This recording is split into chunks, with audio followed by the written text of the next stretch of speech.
Bonjour Karine. Bonjour Christophe. Comment ça va? Vous savez quoi, avant toute chose, regardez, on va tout à l'heure faire un petit point SPA, un petit point adoption. Et il y a ce chien-là déjà tout câlin qui réclame des câlins. Donc si vous entendez aboyer, c'est parce qu'il réclame des câlins. Et forcément, il réclame vos câlins. On vous en parle tout à l'heure si vous le voulez bien. C'est pas nous qui aboyons, si vous entendez aboyer. Il y a un message de Daniel Guimberto. L'autre jour, on a parlé des plantes pour éviter les insectes, voilà, les maladies sur les plantes dépolluantes. Alors, Daniel, elle nous dit qu'elle met des œillets d'Inde pour éviter les pucerons entre les tomates. Est-ce qu'elle a raison ou pas? Elle dit que ça fonctionne super bien. Elle a raison. Alors c'est vrai que le sujet est extrêmement vaste. La dernière fois, on a parlé des plantes et de ce qu'elles pouvaient apporter. Mais c'est vrai qu'il y a aussi ce qu'on appelle les plantes complémentaires. C'est-à-dire qu'on associe une plante à une autre pour apporter les bienfaits. Œillet d'Inde, tomate. Alors là, c'est très bien parce qu'effectivement, l'œillet d'Inde a tendance à repousser les attaques effectivement des insectes. Ça se ressème tout seul en plus. En plus, ça se ressème, mais c'est vrai bien. que voilà, ça reste une plante intéressante. Et c'est joli. Oui, ça sent pas très bon, mais c'est joli. Oui, mais c'est joli. Alors aujourd'hui, on va s'intéresser aux plantes allergisantes. C'est assez surprenant comme sujet parce qu'au fond, on se dit, OK, dans la nature, il y en a. Bon, sur notre balcon, déjà, on se dit, bon, quand même, dans notre maison, là, ça devient surprenant. Elles sont si nombreuses que ça? Alors, elles sont nombreuses, mais elles ont différentes catégories, en fait. Donc, il faudra retenir que ça ne sera pas forcément des attaques de la même façon. D'accord, mais ça attaque par quoi? La tige, la feuille, la fleur? Eh bien, tout est dit. Tout est dit. C'est vrai que ça sera la feuille, les racines, la tige, la fleur. Donc ça, ce seront les parties qui, en fonction de la plante, pourront être allergisantes. Donc, il faut apprendre à bien les connaître, à bien les reconnaître. C'est ce qu'on va faire ensemble aujourd'hui. Comment se manifestent ces allergies aux plantes? Alors, les allergies aux plantes peuvent se définir de trois façons. On pourra parler d'allergies plutôt cutanées. Sur la peau. Voilà, d'allergies digestives ou d'allergies respiratoires. Il y a 500 000 espèces végétales. Il y en a 10 000 qui peuvent être à l'origine d'une réaction cutanée. C'est la première allergie. On va parler des réactions cutanées. C'est immédiat ou ça peut se déclencher au bout de plusieurs heures? Alors, certaines fois, c'est assez surprenant. Les plantes sont surprenantes. Ça peut se déclarer jusqu'à 24 heures après le contact. Donc, c'est vrai que c'est pour ça que moi, je vous invite à être assez précautionneux. On sait que les plantes ont tendance à être allergisantes. Donc, c'est vrai que quand on travaille au jardin, essayez de mettre des gants. Quand on taille une haie, quand on travaille sur des plantes qu'on ne connaît pas bien, préférez mettre des gants. Et surtout, prenez des douches après et lavez-vous les cheveux parce qu'il peut y avoir effectivement un morceau ou de plante qui peut être collé dans vos cheveux et du coup le frottement peut après provoquer une allergie. Alors c'est en plus pas forcément douloureux mais ça peut être très spectaculaire. Oui, les allergies cutanées ça peut gonfler et si vraiment ça gonfle au niveau de la gorge, évidemment on consulte immédiatement un médecin. On va parler de quelques plantes, de quelques exemples. Une plante qu'on connaît bien dans notre région, plutôt du côté du Marais Poitevin, c'est l'angélique. L'angélique, alors l'angélique peut être extrêmement allergisante au niveau cutané, c'est-à-dire que quand on la touche, elle peut provoquer une allergie au niveau cutané. C'est un peu le même principe que l'ortie? Alors oui, c'est un peu le même principe que l'ortie. Alors l'ortie, c'est vrai que tout le monde le connaît et c'est vrai qu'on remarque que sous la feuille et sur la tige, il y a comme des petites poils de défense et c'est ça qui va être urticant. Donc c'est vrai que moi, je vous invite bien sûr à les ramasser avec des gants quand on veut faire son purin pour traiter nos plantes. Mais sinon, c'est vrai qu'on peut aussi les ramasser en les attrapant par le dessus. Bon, c'est un petit peu moins pratique, mais c'est vrai qu'il faut prendre des précautions. Ma grand-mère et ma mère, elles m'ont appris un truc pour pas se piquer quand on ramasse des orties. On retient sa respiration. On cueille, toujours en retenant sa respiration, on jette, et en fait, ça ne nous a pas piqué. On fait... Oui, je testerai vous essayerez, on le fera ensemble. Je le ferai devant vous pour vous prouver que ça marche. D'accord. Le figuier. Alors là, le figuier, c'est surprenant parce que le fruit est tellement bon, et pourtant...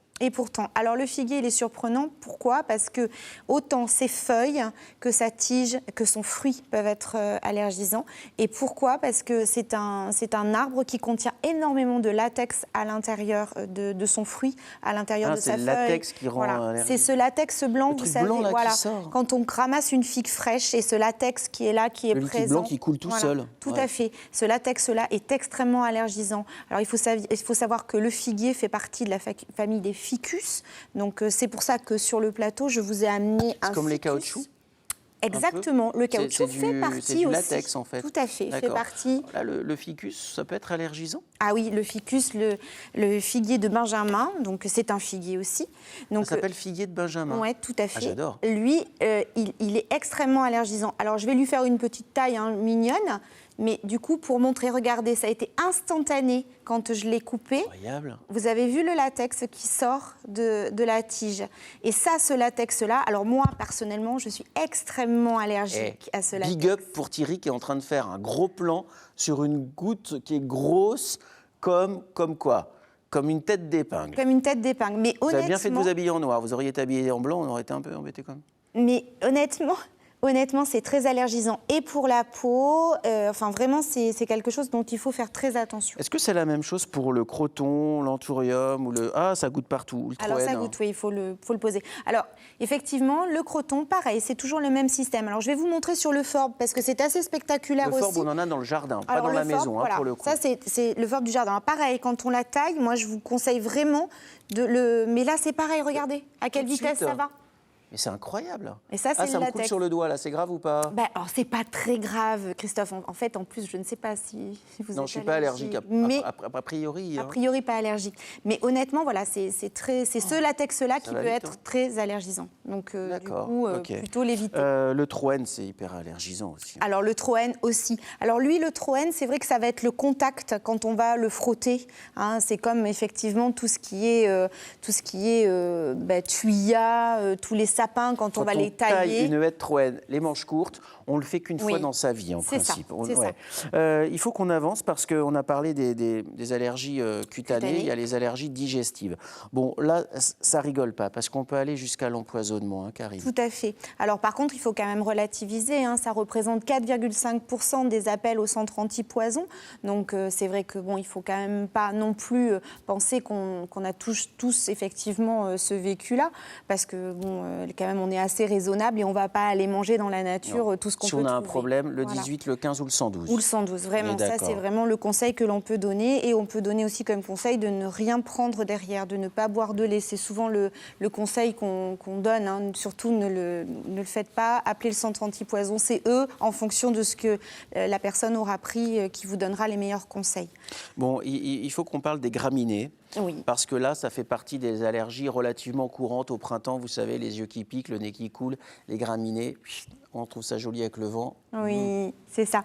Alors en fait, elle dit oui, comme ça, toute c'est vrai que les graminées sont très jolies. Elles ont fait une entrée assez spectaculaire dans nos jardins parce que c'est vrai qu'elles sont très jolies. Elles vont avec le vent et justement le vent est le facteur incriminant de ces plantes-là, puisque c'est lui qui va transporter le pollen qu'elles ont sur leurs fleurs, et c'est ce pollen-là qui nous rend allergiques. Qui nous fait éternuer, par exemple.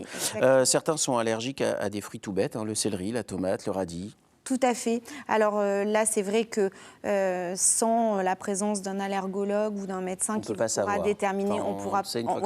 On sait quand c'est vraiment trop tard. L'arachide fait partie aussi des plantes très allergènes. Bon, après, il y a des choses qui se transmettent. Hein. C'est pour ça que c'est important de parler à nos enfants, à nos petits-enfants. Le muguet, on sait tous que le muguet est un poison. C'est même beaucoup plus qu'allergisant. C'est un poison, le muguet. Alors, c'est un poison, mais attention, ce qui est vraiment un poison, donc c'est quand même rare, c'est la racine et la tige. C'est quand on va avoir coupé le muguet et qu'on va le mettre dans un vase, et c'est cette eau qui peut être terrible, c'est-à-dire un enfant qui va effectivement enlever les fleurs et boire de cette eau. Là, c'est vraiment extrêmement dangereux. Ça peut être très, très dangereux. Oui, je comprends.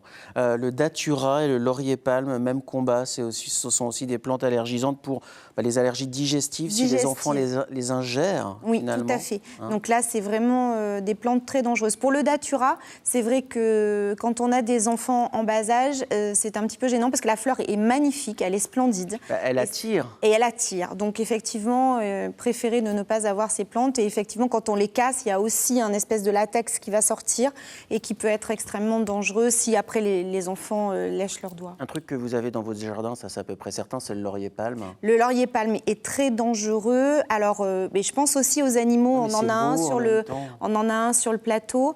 Le laurier palme, le rhododendron font partie des plantes qui, quand elles vont être mâchouillées par les animaux, quand par exemple ils vont... Ouais, ça peut effectivement leur donner de gros troubles digestifs.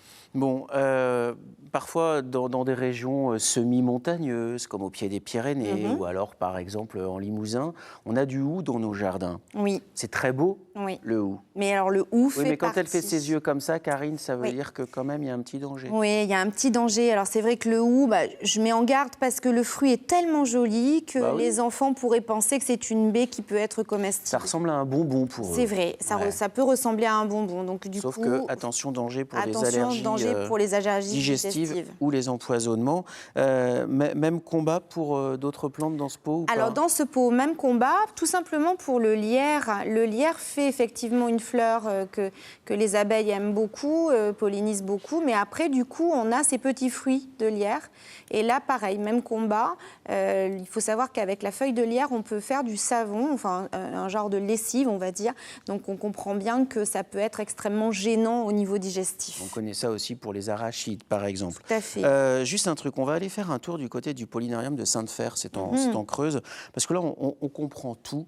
Évidemment, les plantes ont besoin du vent. Tout à fait. Pour se reproduire. Et parfois, quand l'homme est entre les deux ou sur le passage de ce pollen, ce sont les allergies respiratoires.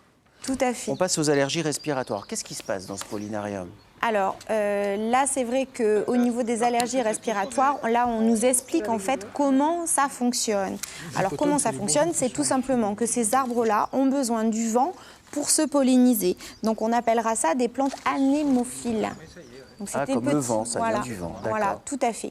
Donc du coup, les platanes, les bouleaux, mais aussi les oliviers, bizarrement. Je ne sais pas si vous avez fait attention quand on voit des oliviers, quand ils sont en pleine fleur, en général sur les feuilles, on a l'impression qu'effectivement il y a tout plein de pollen, en fait, comme s'il y avait eu une tempête de sable dessus. Ça marche pour les pins aussi, non ? Oui, alors pour les pins maritimes. Les pins maritimes. Alors c'est vrai que toutes ces formes d'arbustes sont très allergènes. Alors justement, sur le long des routes, il y a des platanes. Alors de moins en moins pour la sécurité routière, mais enfin quand même des platanes. Moi je me dis que c'est un arbre inoffensif. Alors c'est inoffensif, sauf que lui aussi fait partie des plantes anémophiles et il a besoin du vent pour se polliniser. Donc quand il est en fleurs, comme les noisetiers, on adore manger des noisettes. Et que si vous avez vu, alors ce qu'on appelle un petit chaton sur un noisetier, le petit truc là, le petit tortillon. C'est tout doux, c'est joli comme tout, mais alors par contre quand c'est allergisant. Quand ça. Il y a un truc, par exemple, la sève de bouleau. On sait aujourd'hui que la sève de bouleau consommée, c'est très très bon pour la santé. Certains font des cures à l'automne, au printemps. Et le bouleau est allergisant. Voilà, alors c'est pour ça qu'il faut bien faire la part des choses, c'est-à-dire que les plantes peuvent nous donner le meilleur. C'est l'exemple du bouleau, c'est vrai que c'est un parfait exemple. La sève du bouleau, on s'est rendu compte qu'elle avait de grosses propriétés et qu'on pouvait vraiment s'en servir pour faire des cures et donner un petit coup de fouet en début de saison. Et par contre, effectivement, quand le bouleau se met à fleurir et à vouloir se reproduire, effectivement, il peut nous donner des allergies. L'idée, c'est de mettre les conifères, les bouleaux. On a rarement un platane dans son jardin ou sur son balcon. Mais enfin, voilà, si on peut éloigner les conifères, les bouleaux, des baies vitrées que l'on ouvre, c'est toujours bien. On en sait un peu plus sur les plantes allergisantes. Allergie cutanée, allergie digestive, allergie respiratoire. On a vu tout ça. Mais pour terminer sur un point positif quand même, parce qu'on les aime, ces plantes, il en est qui nous rendent bien service. L'aloe vera, par exemple. Alors l'aloe vera, moi j'ai un petit coup de cœur pour cette plante parce qu'elle est connue depuis la nuit des temps et utilisée pour plein de choses. Aussi bien au point de vue digestif, où on lui attribue des propriétés qui sont très purifiantes. Alors on en fait des décoctions. Ah, des décoctions. Alors, voilà, des décoctions. Et par contre, elle est aussi utilisée pour les problèmes cutanés. Alors c'est vrai qu'aujourd'hui, on le trouve dans des gels douche, dans des savons, mais on peut effectivement l'utiliser tout à fait comme ça.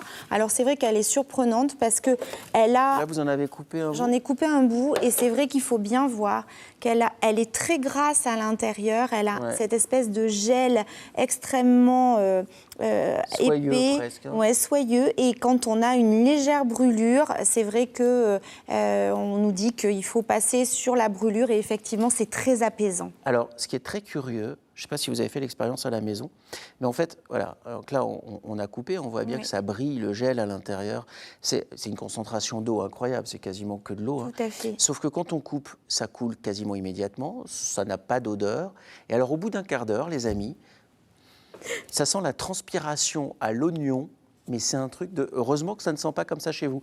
Je vous jure, ça sent la... Alors, c'est pas que je suis très habituée à sentir la transpiration non plus, mais en fait, ça sent la transpiration et l'oignon. Hein. Alors, c'est vrai que, pourtant, quand on la coupe... Et moi, j'en prends plus avec le nez qu'avec une pelle. Alors, par contre, quand on la coupe tout de suite, la regardez comme c'est... C'est beau. Oui. Ah oui, c'est beau. Ah alors, oui. Et pour le coup, là, ça sent pas. Vous êtes sûr? Là, sur ce côté-là, Christophe. Alors là, ça sent super bon. Ça sent ça sent la chlorophylle. Voilà. Alors, un quart d'heure après, les amis... C'est marrant parce que l'oxydation... ça sent l'oignon. Effectivement, l'oxydation a fait que ça... C'est terrible. Non, mais c'est une plante magique qui est utilisée dans plein de choses. On voulait terminer sur une note un peu positive, évidemment. Vous avez certainement aussi des trucs, des astuces pour reconnaître les mauvaises plantes ou alors des questions à poser à Karine. Elle y répond toujours. Vous nous écrivez un mail, Nouvelle-Aquitaine, tout attaché, @ensemble-c'est-mieux.fr et Karine répondra à vos interrogations.